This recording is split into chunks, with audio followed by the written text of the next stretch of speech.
Love it, love it, love it. Now, thank y'all so much for being patient with us, figuring out this Zoom stuff. I feel like we've been on Zoom for over a year now, so we should have it down, but it always gives us issues. But we're super excited about this leader roundtable. You all know how this works. Dr. Stevenson is a well of wisdom, and so we're going to ask him some questions tonight. If you have some questions, make sure you put them in the Q&A box, and we will go from there. Now, here is what I'm going to tell y'all this right now. Make sure you come with some good questions. Dr. Stevenson likes to be challenged by questions. All right. And this has been almost a year's worth of Q&As. So y'all got to make sure y'all come with some good questions. But I'm going to start off asking some questions, and then we're going to go to some questions here in the Q&A box. If you are on Facebook, make sure you put your questions in the chat, and then we will go from there. Now, we are nearing the 1 year mark. You guys, we've been in LeaderSchool literally for this entire pandemic. We have been in LeaderSchool. What are some things, Dr. Stevenson, that you would say are or have been some adjustments in the idea of leadership and leader theory that this pandemic has exposed? What are some things that are pertaining to leadership that has been exposed by this pandemic? I think this is a great question for me and my thought and position on the issue. Being in an unprecedented series of events and having to live through and in an unprecedented time in our national history, which is what the word pandemic means.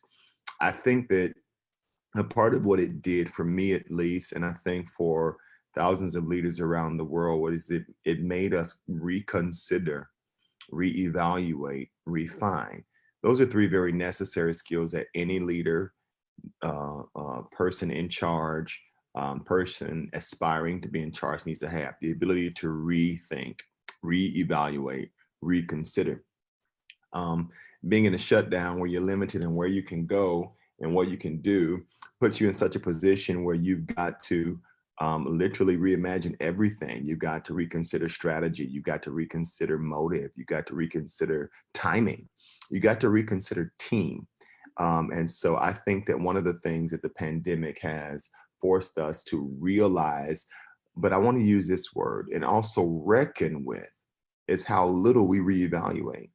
That sometimes when decisions are made, when partnerships are arranged, when strategies are had, we don't spend a lot of time in reevaluation. But I think it's important and imperative to reevaluate things before they fail, and before they fall, and before they go haywire. So yeah, I think the pandemic made everybody have to rethink. You go into a year or a time or an era, an epoch, with one plan, one goal, one objective. And then you go in there and there are events, listen, beyond your control. And then you have to remeasure and rethink and revisit your approach to them, the efficacy of them, the efficiency of them, and all of that. So I think it was, for me, it was the not trying to sound crazy, but it was the revisit it. Another that I think is very important is refine. Is there some unnecessary on this goal, product, program, intention, target that we can pull off and make it more efficient and more effective and more timely than it was before? So although I think it has been frustrating for everybody in the world in every stream and strata, I think it needs to be said that it forced us to reconsider, and reconsideration should result in reevaluation and refinement. And I think the byproduct should be a more effective and more long-lasting result. Love it, love it. Now you introduce, you do the soft end. You introduce a new concept, the re. And I think a lot of people are putting these in the Facebook comments and in the Zoom comments here. Rethink, redefine, reevaluate, remeasure, you even said reconsider. What are some things, or some markers that we could use to ensure that we are doing those things objectively and effectively, because the pandemic has also caused for a lot of things to go awry. And so I think sometimes that could influence the way that we do those reads. Maybe our reconsideration is because we're frustrated, or because we're upset with the situation or angry with the situation. So how do we ensure that when we are doing those reads, going about those reads, that we're doing so objectively and that we're also doing them effectively? I think it is, and I try to avoid or evade making Leader School a group counseling session. I think it's an internal Leader School joke that this ain't nothing but group therapy. But I think that we need to soberly understand that it is a dangerous thing to emotionally attached to a goal. Now, that's a controversial statement, because when you talk about goals and when you talk about objectives or wins, or when you talk about outcomes is the best word, what we don't say is that there is an emotional and sometimes psychological attachment to them. And the real truth is, it's imperative that you not tie or braid your personal worth and value and investment to a goal and or an outcome. What that's going to do for any organization, any product, any program, any team, any ministry, any organization, what that's going to do is earn you some organizational resilience. That means you can bounce back from everything. I think the problem, or one of the things that this quote unquote pandemic has confronted, is the lack of resilience. People's inability to bounce back, teams, their inability to bounce back, ministries, their inability to bounce back. Because here's the deal: as long as you are deliberately engaged in any direction, in any aim, you like, I want to achieve this by then, I want to have this, when you have margins, right? Things that you want to do, those are good, those are healthy. But what do you have in place for when they don't work and when they don't happen? And so I think that a part of the frustration of not being able to do what we consider regular is that we were emotionally attached to what it means. But I also want to deliberately use this phrase, what it feels to hit a mark, to hit a margin, to do it that way. Now, while that sounds very psychotherapy-ish, it really is a leadership concept, because the real truth is, as a leader, anybody with influence and responsibility has to choose where they put their emotional investments. If this does not work, is this a reflection of who I am and what I know? Or is this just the meaning behind the necessity of a different approach? It just depends on what it is and what we're dealing with. So I think that we've got to be very, very, very cautious of how deeply glued and how deeply cohesive we become, emotionally speaking, to our attempts and our plans and our strategies, and what we then do when they don't work in the way we had intended. I love that, and you brought up another piece on emotional resilience, and I think that the pandemic kind of shine a light on something that a lot of leaders overlooked, which is the emotional effort that goes into leadership. I think that a lot of leaders underestimate the emotional effort and toil that goes into leading in any level or capacity. Whether you got a team of 2 or 200, there is a level of emotional investment in emotional expending that you have to do. What would you say to the high capacity leader who the pandemic, because the pandemic for a lot of leaders, it added responsibility, people leaving, people, companies having to cut down. And so now responsibility is being put on you, X, Y, and Z. What would you say to that high capacity leader who now has more on their plate, more responsibility, more risk? What would you say to them, and what are some things that they can do to ensure that they are still being intentional about their emotional resilience, but also not letting up or falling off on goals and margins and things of that nature that they may have to reach or meet now that there's more responsibility on their plate?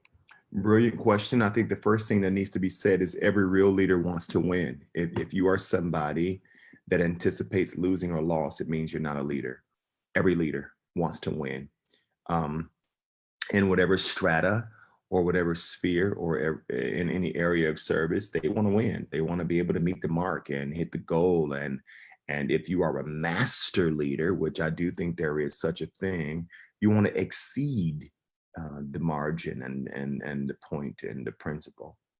The problem, though, is if you are not upgrading yourself at the rate of your productivity and or intention as a person, as a human, and teaching yourself how to think, then what's going to happen is you will inevitably be overwhelmed with a range of things that get directed to you, particularly in unpredictability.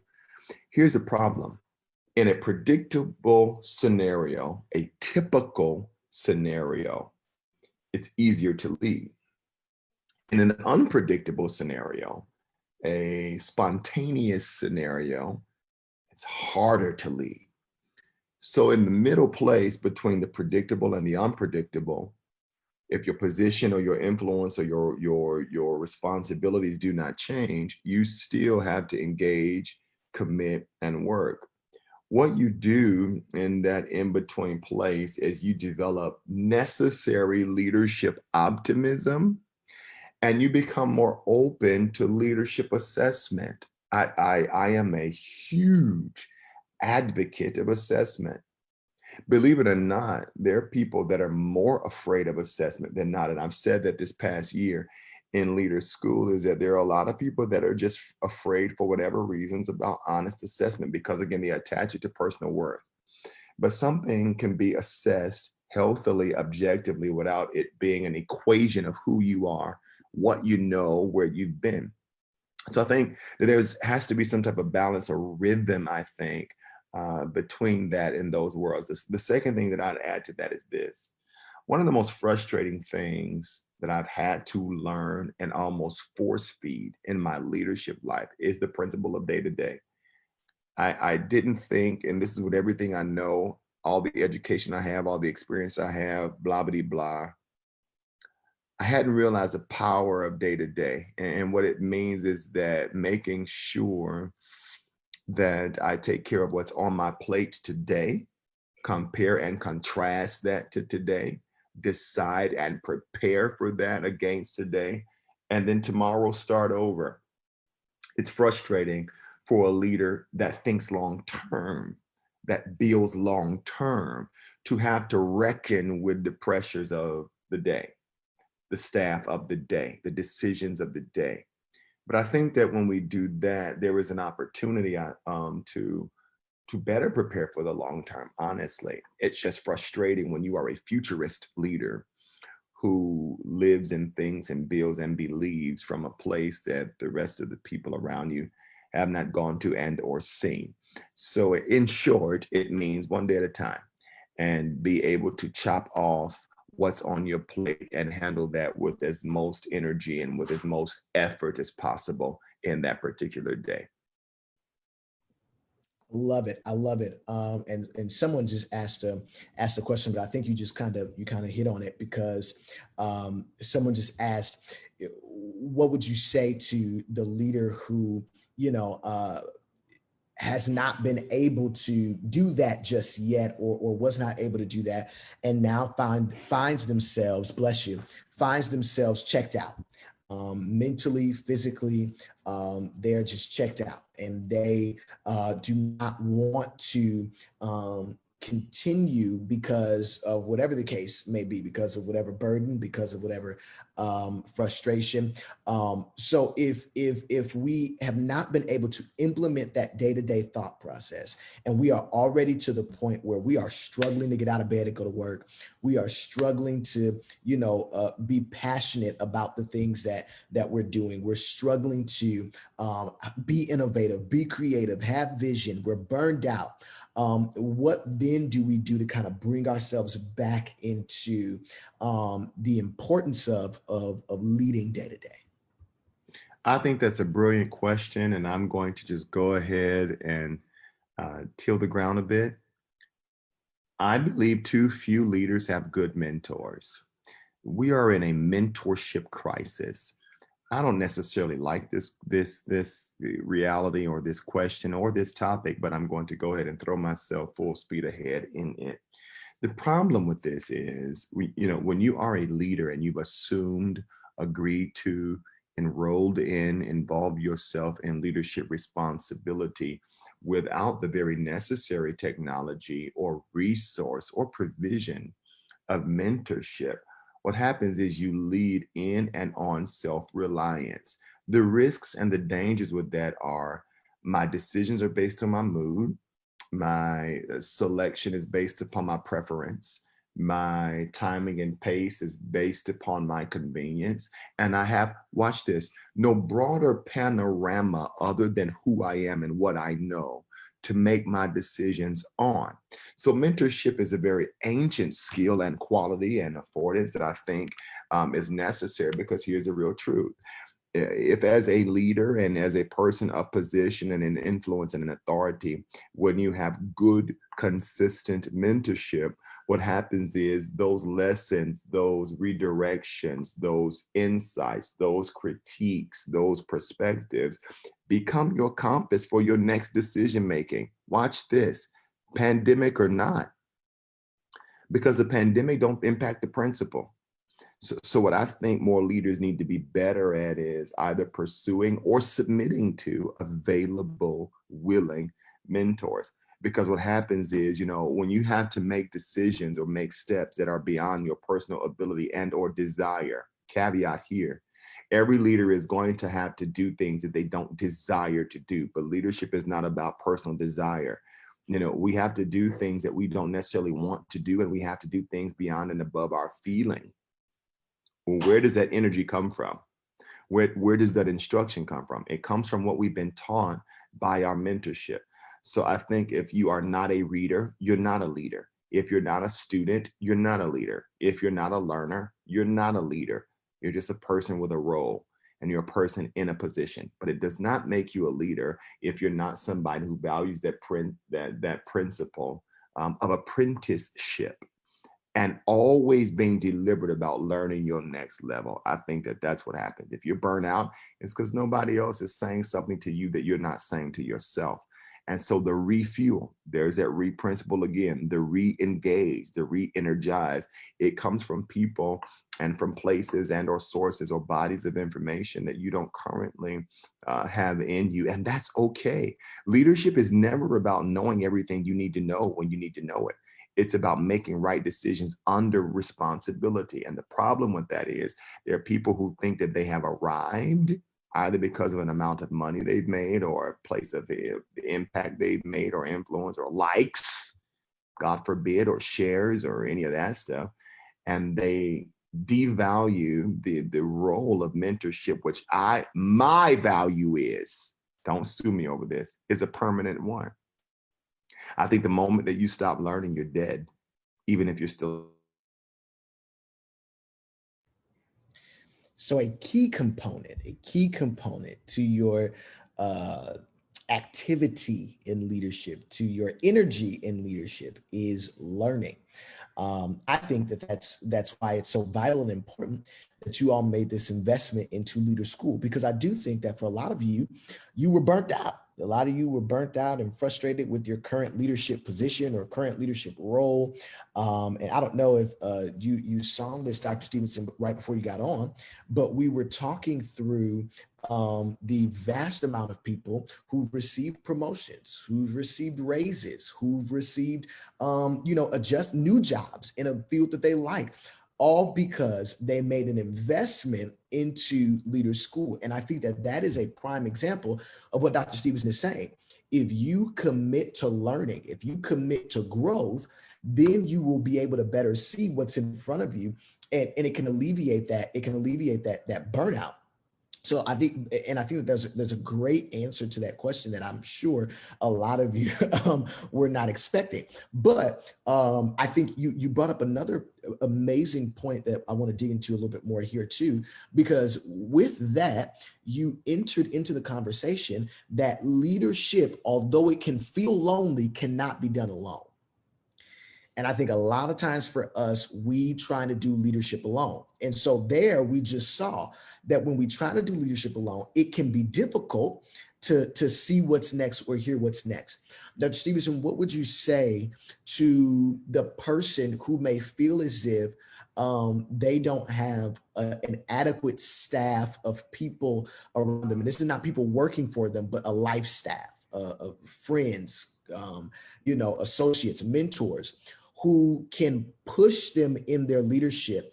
What would you say to that person, or how can they begin to staff themselves with people who are better, smarter than them, better than them, on their level, all of that good stuff? What are some things that we can begin to do to ensure that we're adequately staffed on a leadership level and not doing leadership alone? I think it's a brilliant question. I think step number one is learn, study, investigate, be honest about your weakness. Be honest about it. What do I lack? What is my deficit? What am I not aware of?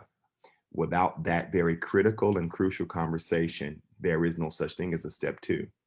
Step one is, what do I need? What am I underdeveloped in? After you do that, step two is, who is immediately around me available and or willing to be that, to offer that, to teach that, to talk about that. So again, as with everything in the Stevenson leadership theory, is it starts with self, and then it goes external. What's around me immediately. Step number three is shoot your shot. Not in a romantic sense, but don't be afraid or nervous or anxious about admitting or owning the fact that you have a deficiency and that I need to be helped in this area, aided in this area, supported in this area, accountable in this area. It's a threefold process. Number one, evaluate yourself honestly, humbly, realistically. Number two, research who and what is around you. Number three, admit it, own it, agree to it, be held accountable to it, have the conversation, schedule the meeting, plan it, and see if they're willing to do that. And then number four is also as critical, evaluate it. Is this working the way I had intended? Is this producing in me or around me what I had hoped or what I had anticipated it to do? Am I better because of my involvement or my participation in this and around this? So I hope that didn't sound too pragmatic, but I think so few people do it that it needs to be almost laid out like a prescription for malfunctioning leadership issues. That if you do not staff around what you're not good at, I had this issue on my staff a couple of years ago, and I found myself in a redirection meeting, which is my code for correction and confrontation, where I was having to tell somebody, I don't need two me's. You cannot lead in the same way I lead. You need to do it in the same spirit and with the same motive, maybe with the same ethics, but not with the same skill and not with the same approach. If there are two of us, then one of us are not necessary. So I think reaching and searching for difference is absolutely quintessential to you being able to do what you need to do to build what it is you're intending to build. I love it. And I think that this is a vital lesson that I learned from Dr. Stevenson. I think I told you guys this before LeaderSchool, but when I heard, Dr. Stevenson talking about learning your weaknesses, I'll never forget. I still do this often with my team. But one of the first things I did was I went and I did a personality test. I would encourage each and every one of you to do this. I think we talked about it at another roundtable, but I took a personality test and I went and I highlighted every weakness that personality test had showed. And what I did was, in our next meeting, I went to my team and I said, hey, here is a list of my weaknesses. We went through each weakness. We read the descriptions. I let them know on a scale of 1 to 10 how accurate it was concerning me personally. And then what we did was they each took a personality test and we matched their strengths with my weaknesses. And that's how we began to staff people and position people and put people in certain places is what is your strength and what is me as a leader, what is my weakness, and you as the team member, what is your strength? And so I think Dr. Stevenson brings up a very valid point that a lot of leaders overlook is you are only as good as your weakness. Like you have to know your weakness because that can actually be the crippling thing. That can be the thing that holds you back. That can be the thing that stops you. Somebody asked which person. There are a ton of personality tests. I've taken like 10. So just search. I can't remember which one exactly we did that with, but I think that brings up another really good thought though. What would you say is something for your typical leader in whatever field? What would you say is the thing that holds them back from discovering those weaknesses? Because I think a lot of leaders, well, you can either answer this too. I think a lot of leaders know they have weaknesses, or maybe they don't. I would think that they do, but I think a lot of leaders know they have weaknesses. But what do you think is the thing stopping them from being more vulnerable and open about those weaknesses in order to enhance their leadership? All right, everybody that is my student in here, I can't see Facebook. I see Zoom. So I've got a little under 400 here. How many of you have on Facebook? Okay, I want everybody to take a deep breath right now. Okay, exhale. Some of the best leaders in the world are narcissists. They're self-focused, self-centered, self-conscious, self-paced. And while that is good to a certain degree, I think what that prevents, again, is realism in terms of being able to know what adjustments to make. I value and appreciate, especially for the type of leader I am, the power of intuition and just instinctively knowing when something is right or wrong to do. You know, sometimes something is going to come through your education. Sometimes things are going to come through your degree. Sometimes things are going to come through your experience. Some things are going to come by experience. Some things are going to come by advice. So I value the internal navigational system that are in leaders. However, you have to let it be said of you that you are willing to be wrong, miscalculate, not measure correctly, not fully consider, not deeply evaluate, perhaps distracted by life or something going on in and or around you that impaired your ability to decide rightly or prepare rightly. So I think the real issue is, you have to take your responsibility seriously without taking yourself so seriously that you are so fragile in your leadership life where you can't handle an honest critique or an honest redirection. Just for the fact of, or for the point of being able to reconsider your approach to a thing, a product, a program, an organization, a position, etc. The problem is culturally induced narcissism.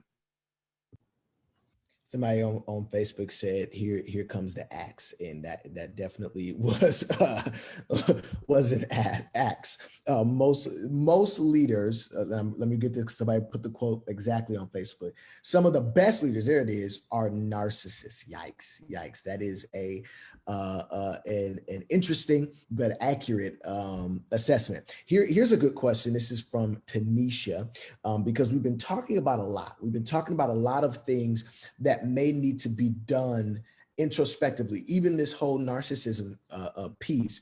And so what this shows, what this breeds, is that there is a lot of internal assessment that needs to take place.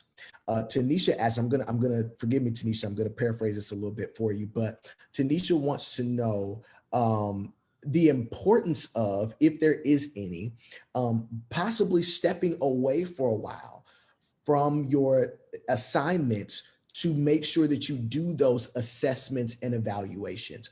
What would you say to the leader who might be afraid to step away because they don't know if productivity is going to stay the same, or if people going to do their job, or if, if I step away, then everything ain't going, everything going to fall apart, or, the orders won't go out, or the things won't get done? What would you say to the person who might be a little bit apprehensive to stepping away, to do that assessment, and then kind of give some of your wisdom on the importance of that, if there is any?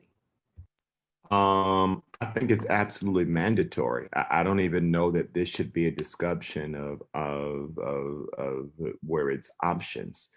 Any leader that does not deliberately schedule times of pulling back is going to compromise their perspective on what they're doing. Not only will they compromise their perspective on what they're doing, they're going to compromise their understanding or value for why they're doing what they're doing. What I've learned is that when you don't take sabbatical and when you don't pull back and distance yourself from what you're building, you end up in a war between the what and the why. You end up not valuing enough why I did this, why I started this, why I'm in this, why I continue to choose this. And then you also compromise the quality of the what. What is this really? And if I'm being forgiving of it because of an emotional attachment and or sentiment to it, or do I have some form of nostalgic appreciation for what I'm doing because it's just been there historically? So any leader that I'm developing or mentoring or pouring into or helping to craft, this is not an option. At some point in the year, you have to walk away. Now, if what you've built cannot handle your walking away, then you built it poorly. If it cannot survive you walking away, then it's not about the people around you. It's about the decisions you made and how you approached it to build it. So maybe it is sick, period, because it's surviving off of your presence and off of your proximity to and in it. You need to build it in such a way where you can walk away, and you can walk away for a period with the intent to return so that you can upgrade it when you build or get back. But you cannot build something that is heavily reliant upon you. Where this happens and when you do this, then I'd have to question and evaluate why you built it to begin with. Is this something, is your organization, product, program, school, is this a coping mechanism for something else? Is this a distraction from something else? Because it should be able to survive without you, if in fact you built it the right way. There is no such thing as a leader not stepping back to change and adjust their lens. Without annual lens adjustments, your decisions are not trustworthy.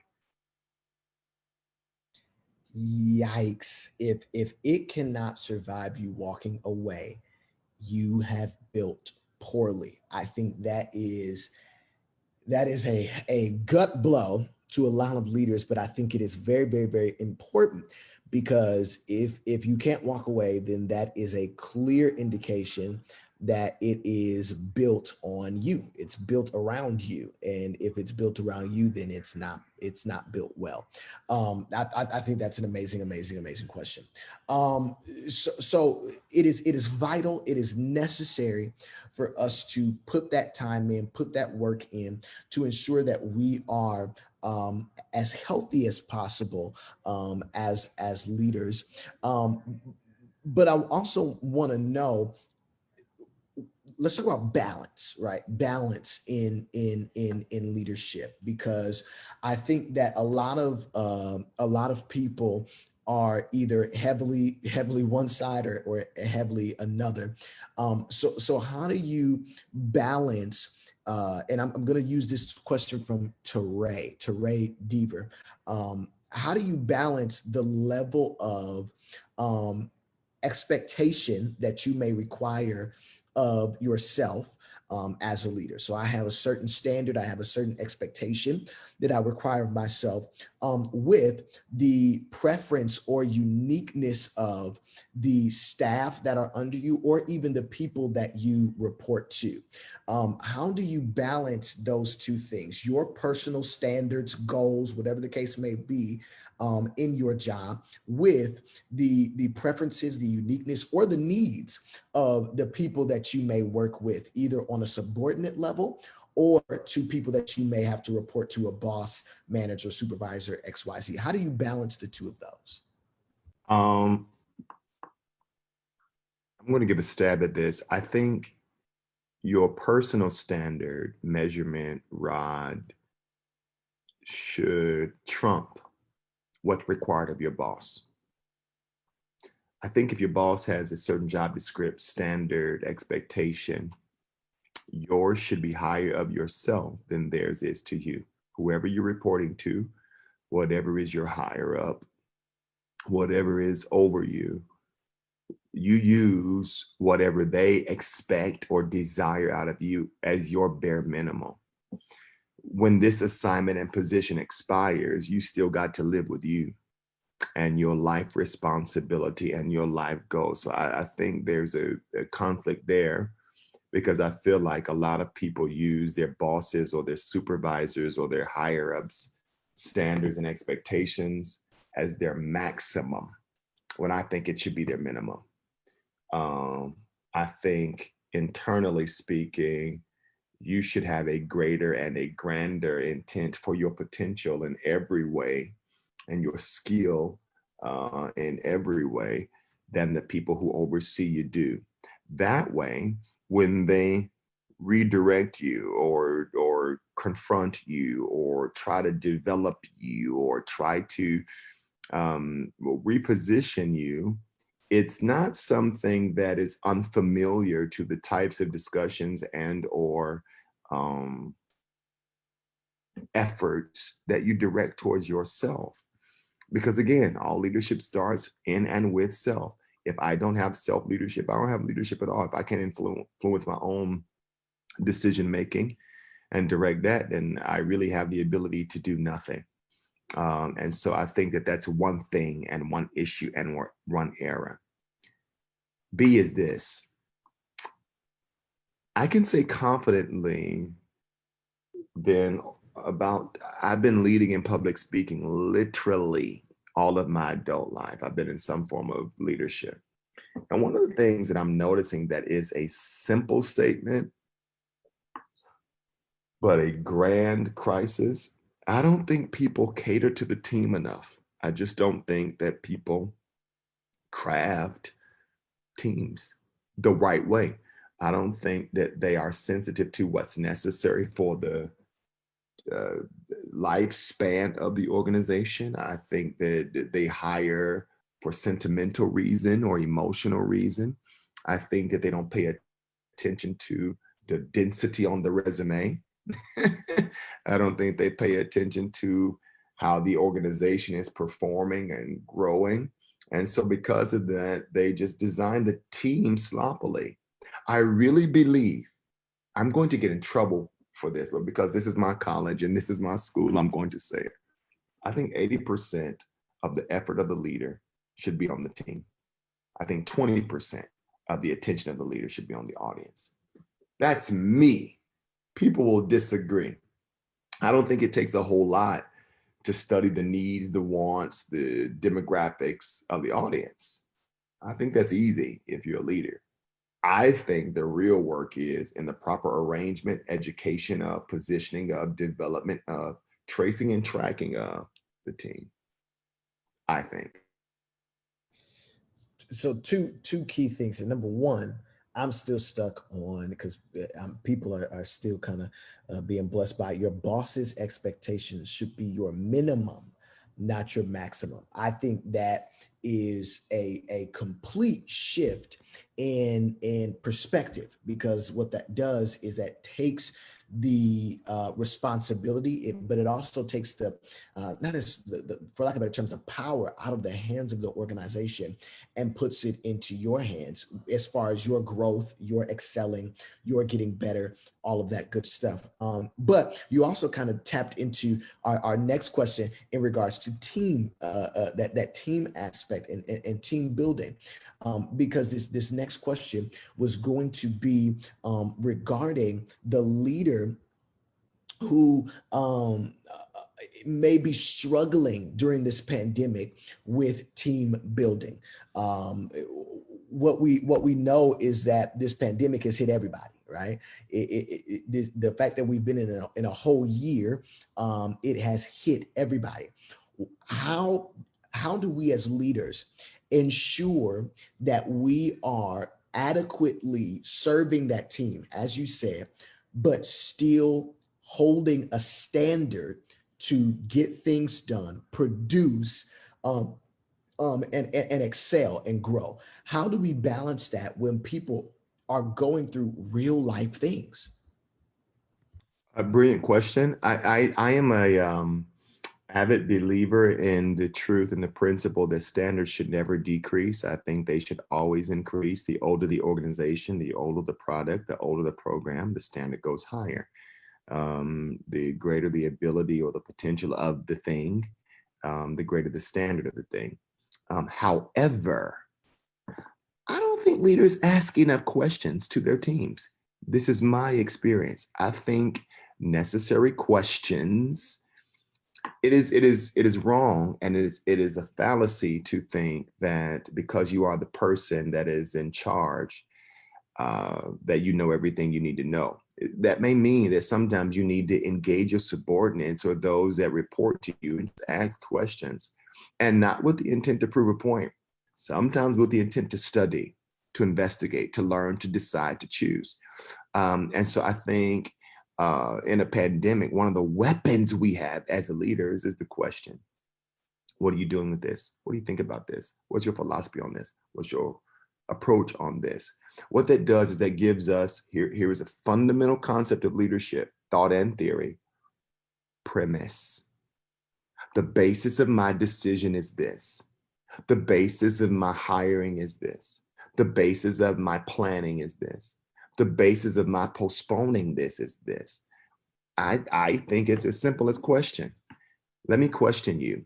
How are you approaching this? What do you think about this? What are your thoughts about this? What have you learned about this? What have you observed about this? And then what happens from the premise of the question is you develop a starting point for how you need to steer your ship. If it's your house, if it's your church, if it's your 501c3, if it's your brand, question the team. Hey, where are we at with this? What's your thought about this? What that does, that gives you beginning information to begin to create tactical technique and strategy for how you need to take it to the next level. I absolutely love it. Asking questions. I think that your questions are your weaponry, right? When you are trying to build that team, when you are trying to help that team grow and flourish, you have to be able to use your questions. But I think that Dr. Stevenson made a valid point when he said that a lot of leaders do not do a great job of asking questions. And I think it goes back to his earlier assessment of a lot of leaders can be narcissists. And so we're goal oriented. We're focused on getting the job done. We're focused on meeting that mark and, dotting those I's and crossing those T's. And we forget to stop and assess the health of the people that are actually helping us do that. So I think that that's important. Listen, if you guys have been enjoying tonight's conversation, let me know. I'm seeing you guys in the comments. This is some wisdom being poured out here tonight. So here's something, because and we're in this vein of talking about teams, and it's quite ironic because some of our people are in people theory. They're learning through the art of dealing with people. And you made a point there in people theory. If you're not there, you will get there. You'll hear this. We're just going to dip our toes in this water tonight. But you made a point there about there being no limit to the number of character traits a person can have. Can you elaborate a bit on the importance of, as a leader, being able to identify your character traits, but also the character traits of the people around you, and how you can use that wisdom or knowledge to your advantage in leadership? All of life is about development. I'm developing, you're developing, hopefully we should be developing. And the most dangerous people in the world are those that don't want to develop.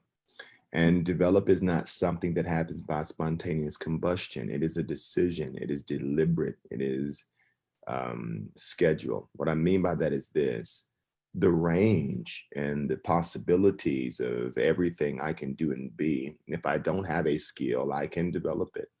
If I don't have a perspective, I can research it and review it. If I don't have the capacity or the depth in my ability of something or my wherewithal with something, I can learn it. You can learn what you want to learn.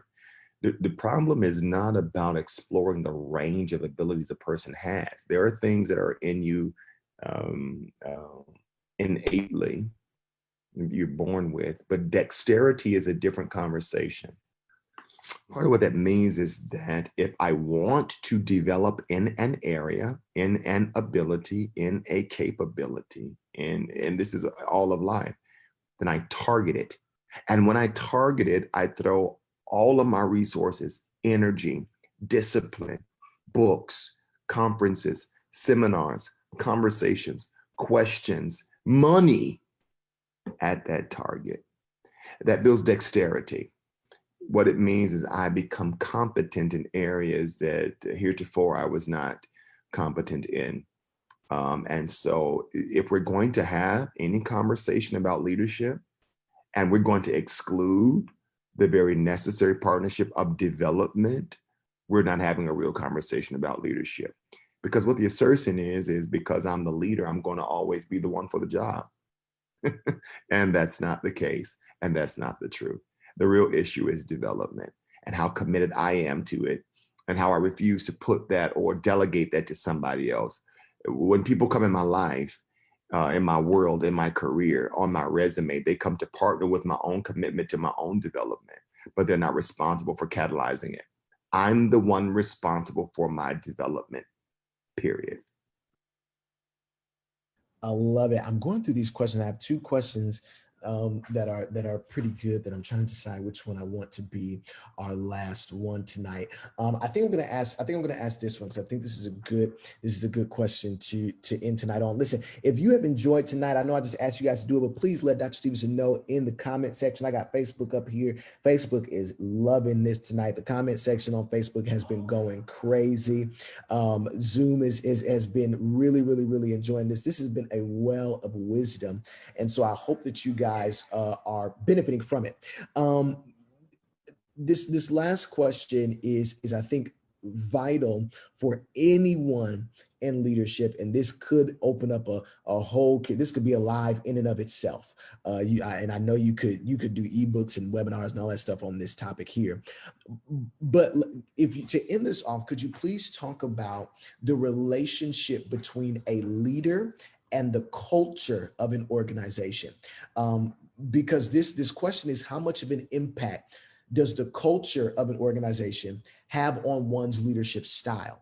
But I would even go as far as to say, how much impact does one's leadership style have on the culture of an organization? And so if you could go into depth there, but also talk through that in regards to different tiers of leadership. So someone who may be at the top, and what does the culture of the organization, how does that affect their leadership? Someone in secondary leadership, how does it affect them? Someone in, and go from there. Yeah, that's a massive conference. That's not even a live. That's a whole 4 or 5 day seminar. Let me try to stab it. First of all, culture in and of itself is the storyline, the narrative of the decisions of the leader. And when a leader does not prioritize deliberately designing culture, it does not mean that culture does not form. Culture will form. It just means that it can go in any direction. And at that point and at that place, we are all victimized by a rambunctious culture, a culture that just kind of came to be like a weed, something that grew that we didn't design and or control. So I think if you're going to take the responsibility of being a leader, you've got to make culture a priority of yours at the top, because it's more powerful than vision and direction, number one.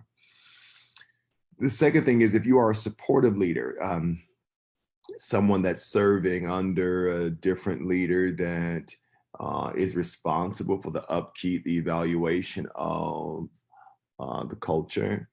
The most important thing you can do is adjust and adapt and develop fluidity, because here's a real thing. Culture is so powerful that it doesn't matter what skill you have, what intent you have.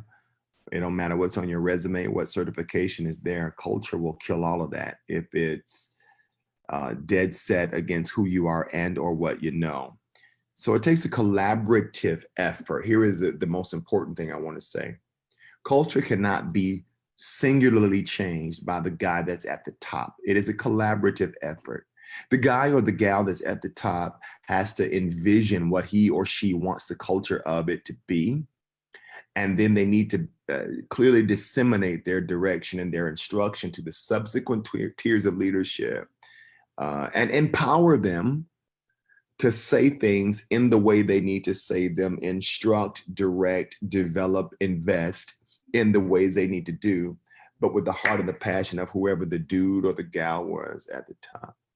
So the real truth is, if you're going to have loud criticisms and judgments, but silent expectations, you are a part of the development of the toxic culture. Be honest about your observations, your insights, not necessarily negative or pessimistic or cruel or demeaning, but honest. And as you are honest, and when you are honest, if you're on a good team, they will use that honesty as a point of development and planning for where they need to go next and the next steps that they need to take.